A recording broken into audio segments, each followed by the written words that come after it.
बिस्मिल्लाहिर्रहमानिर्रहीम।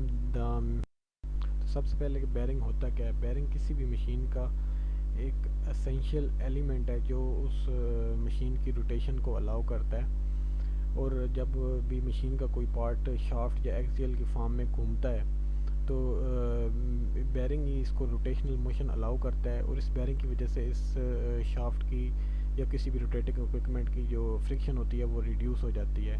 तो यानी ये बैरिंग बेसिकली उस शाफ्ट की रोटेशन में जो फ्रिक्शन पैदा हो रही होती है उसको रिड्यूस करता है, उसकी मोशन को मूवमेंट में आसानी पैदा करता है। जब भी किसी भी रोटेटिंग इक्विपमेंट की फ्रिक्शन रिड्यूस हो जाए, उसको रोटेट करने में आसानी हो, तो ऑटोमेटिकली इस मशीन के पार्ट की फिटीक प्रॉपर्टीज़ जो है वो रिड्यूस हो जाती हैं। तो जब फिटीक रिड्यूस हो जाती है, फ्रिक्शन रिड्यूस हो जाती है, उसको मोशन में आसानी होती है, तो ऑटोमेटिकली इस मशीन की स्पीड इम्प्रूव हो जाती है, जिसकी से मशीन की एफिशिएंसी इंक्रीज़ हो जाती है।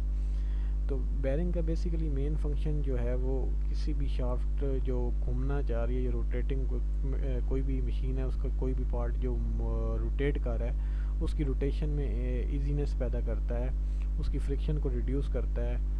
और अगर वो घूमने वाला जो पार्ट है वो बेसिकली शाफ्ट है या कोई भी इक्विपमेंट है, उसको अपनी पोजीशन पे बैरिंग जो है फिक्स रखता है, और उस रोटेटिंग पार्ट का जो लोड होता है वो भी बेसिकली यही बैरिंग उठाता है, उसको उस रोटेटिंग पार्ट को यही बैरिंग सपोर्ट करता है। तो बैरिंग के अगर मेन फंक्शन पे गौर की जाए तो वो 3 से 4 वो मेन फंक्शन है। नंबर 1 कि वो फ्रिक्शन रिड्यूस करता है, नंबर 2 वो उस बैरिंग की मूवमेंट में इजीनेस पैदा करता है, उस नंबर 3 उसकी रोटेटिंग जो शाफ्ट है उसको अपनी पोजीशन पे फिक्स रखता है, और नंबर 4 जो वो रोटेटिंग शाफ्ट मूव कर रही है उसके लोड को उठाता है या सपोर्ट देता है। अगर वर्ड बैरिंग पे हम गौर करें तो ये बेसिकली बैरिंग जो है ये एक जिस वर्ड से ड्राइव किया गया है उसका वो बियर्स है।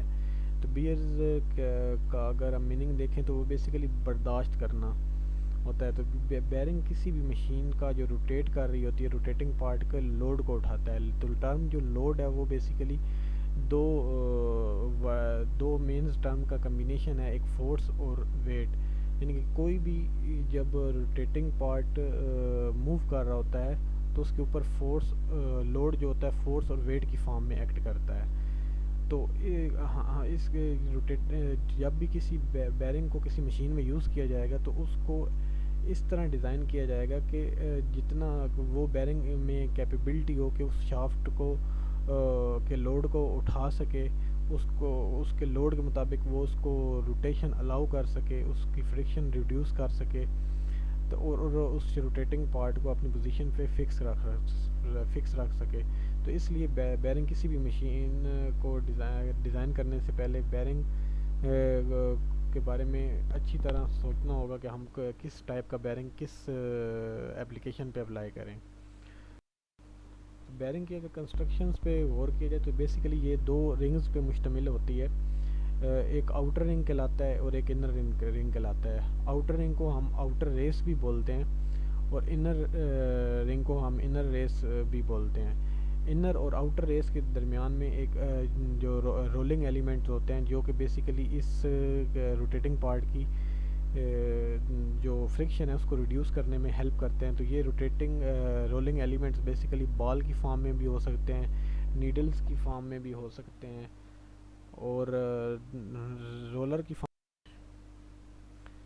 अगर कोई भी बैरिंग है तो उसके ऊपर 2 टाइप्स के लोड एक्ट करते हैं। कोई भी शाफ्ट अगर वो घूमेगी, कोई भी अगर शाफ्ट है एक्सल है, अगर वो किसी भी मशीन के पार्ट के तौर पे घूम रहा है तो उसके ऊपर 2 टाइप के लोड एक्ट करते हैं। एक रेडियल लोड कहलाता है और दूसरा जो है वो एक्सियल लोड कहलाता है।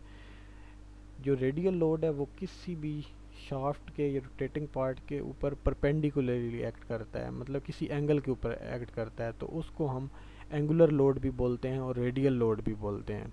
यानी कि कोई भी लोड जो किसी शाफ्ट के ऊपर परपेंडिकुलरली या किसी एंगल के ऊपर एक्ट करेगा तो उसको हम रेडियल लोड बोलेंगे या एक्सियल लोड बोलेंगे या एंगुलर लोड बोलेंगे। एक्सियल लोड जो होगा वो भी किसी भी शाफ्ट के एक्सियली एक्ट करेगा, तो इस एक्सियल लोड को हम थ्रस्ट लोड भी को बोलते हैं। हमारे पास लोड की मेन टू टाइप्स हैं। एक रेडियल लोड है, रेडियल लोड को हम एंगुलर लोड बोलेंगे, और एक्सियल लोड को ही हम थ्रस्ट लोड बोलेंगे। अब क्लासिफिकेशन ऑफ बेरिंग्स हैं।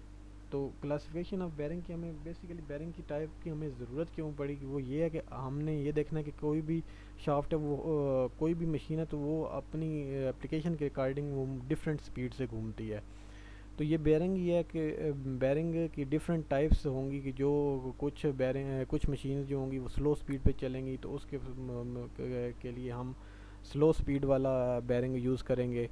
अगर कोई मशीन है वो अगर ज़्यादा स्पीड से घूमती है तो उसके ऊपर हम ज़्यादा स्पीड वाला बेरिंग जो है यूज़ करेंगे। कुछ मशीन्स हैं वो उसके ऊपर लोड जो एक्ट करते हैं वो डिफरेंट टाइप्स के होते हैं, तो इस लोड को और स्पीड को देखते हुए हम डिफरेंट टाइप के बेरिंग यूज़ करेंगे। तो इसलिए ये बेरिंग डिफरेंट टाइप्स के हैं। अगर हम क्लासिफिकेशन ऑफ बेरिंग पे देखें तो ये इसकी मेन दो टाइप्स हैं बेरिंग्स की। एक स्लाइडिंग कॉन्टैक्ट और फ्रिक्शनल बेरिंग है, और दूसरा जो है वो रोलिंग कॉन्टैक्ट या और anti frictional bearing. Sliding contact या फ्रिक्शनल बेरिंग बेसिकली वो बेरिंग होते हैं कि जिसके अंदर कोई भी रोलिंग एलिमेंट नहीं होता, मतलब उस बेरिंग जो होंगे वो एक प्लेन टाइप के होंगे, या वो कंप्लीट फुल सर्कल में होंगे या हाफ सर्कल की फॉर्म में होंगे। उसमें कोई भी रोलिंग एलिमेंट नहीं होगा, जिसकी वजह से उसके ऊपर फ्रिक्शनल पैदा होने के ज़्यादा चांसेस होते हैं, इसलिए हम इनको फ्रिक्शनल बेरिंग भी बोलते हैं।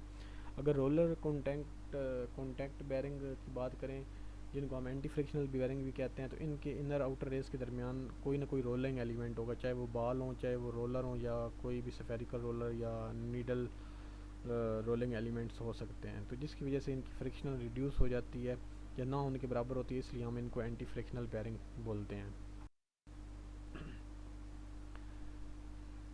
रोलिंग कॉन्टैक्ट बेरिंग जो फ्रिक्शनल बेरिंग होते हैं, इनकी बेसिकली दो मेन टाइप्स हैं। एक को हम हाइड्रोडायनामिक लुब्रिकेशन बेरिंग बोलते हैं, दूसरे को हाइड्रोस्टैटिक लुब्रिकेशन बेरिंग बोलते हैं। अगर हम हाइड्रोडायनामिक बेरिंग के इस वर्ड पे गौर करें तो हाइड्रो बेसिकली वाटर से निकला है, और डायनेमिक क्या है, वो बेसिकली जो है मोशन मूवमेंट या मोशन के सेंस में यूज़ होता है। तो क्योंकि यहाँ पे हाइड्रोडायनामिक लुब्रिकेशन की बात हो रही है, तो इसका मतलब हम हाइड्रो को यहाँ पे वाटर नहीं कंसिडर कर सकते, लेकिन हम ये कंसिडर कर सकते हैं कि हमारी जो यहाँ पे लुब्रिकेशन है वो एक लिक्विड फॉर्म में है। यानी कि इसमें जो भी लुब्रिकेशन है वो लिक्विड फॉर्म में यूज़ हो रही है, वो बेसिकली मूव कर रही है। तो ये जो हमारे पास हाइड्रोडायनामिक लुब्रिकेशन बेरिंग्स होंगे, इसमें हमारे पास जो लुब्रिकेशन होगी वो किसी पंप के ज़रिए फोर्सफुली अप्लाई की जाएगी ताकि इसकी फ्रिक्शन रिड्यूस हो जाए। तो जब फोर्सफुली पंप की मदद से अप्लाई की जाएगी तो इसमें जो हमारे पास इसका आयल है, अगर उसकी जो लुब्रिकेशन होगी वो प्रॉपर हर टाइम की मोशन में रहेगी। अगर एक साइड से अगर सपोज टॉप से हमारा आयल इन हो रहा है तो वो बॉटम से आउट हो जाएगा। तो इस तरह ये साइकिल जो है कंप्लीट इन आउट का चलता रहेगा। तो यानी कि जो आयल की लुब्रिकेशन है वो एक डायनामिकली एक्ट करती रहेगी। तो इसलिए हमें इस बेरिंग को हाइड्रोडायनामिक लुब्रिकेशन बेरिंग भी बोलते हैं। हाइड्रोस्टैटिक लुब्रिकेशन बेरिंग में हमारी बेसिकली जो लुब्रिकेशन होगी वो स्टैटिक पोजीशन में रहेगी। मींस कि अगर आपने किसी एक मशीन में बेरिंग फिट कर दिया तो वो उस बेरिंग की जो होजिंग होगी उसमें हम आयल एक मरतबा फिल कर देंगे, तो वो आयल उसमें स्टैटिक पोजीशन में रहेगा, और जब मशीन मूव करेगी या वो शाफ्ट मूव करेगी तो वो उससे ये होगा कि वो लिफ्ट हो के ख़ुद ब खुद उसके साथ फिल्म बनाता रहेगा। लेकिन फोर्सफुली हम अप्लाई नहीं करेंगे, तो इसलिए हम ये कहते हैं कि ये हाइड्रोस्टैटिक बेरिंग की जो लुब्रिकेशन है वो स्टैटिक पोजीशन में रहती है। इसलिए इस टाइप के जो बेरिंग होंगे उन्हें हम हाइड्रोस्टैटिक लुब्रिकेशन बेरिंग बोलते हैं। इसके अलावा सेकंड जो मेन टाइप है बेरिंग की जो सबसे ज़्यादा यूज़ की जाती है वो रोलिंग कॉन्टैक्ट या एंटी फ्रिक्शनल बेरिंग है। वो डिफरेंट टाइप्स के यूज़ होते हैं। नंबर 1 पे deep groove ball bearing, cylindrical roller bearing, angular contact bearing, self lining bearing, spherical roller bearing, taper roller bearing, thrust ball bearing. ये different types के ball bearing है जो किसी भी मशीन में डिफरेंट टाइप्स की एप्लीकेशंस के लिए यूज़ होते हैं। आज की वीडियो का मेन मकसद जो था वो आपको बताना था कि बेरिंग क्या होते हैं, इसकी मेन टाइप्स कौन सी हैं। तो इन टाइप्स की जो मज़ीद डिस्क्रिप्शन है वो नेक्स्ट वीडियो में मैं आपको बताऊंगा। आपको ये वीडियो थोड़ी सी भी हेल्पफुल लगी हो तो आप इस चैनल को सब्सक्राइब कर लें और इस बेल आइकन को प्रेस कर लें ताकि आने वाली वीडियो के नोटिफिकेशन आपको मिलता रहे। Thank you.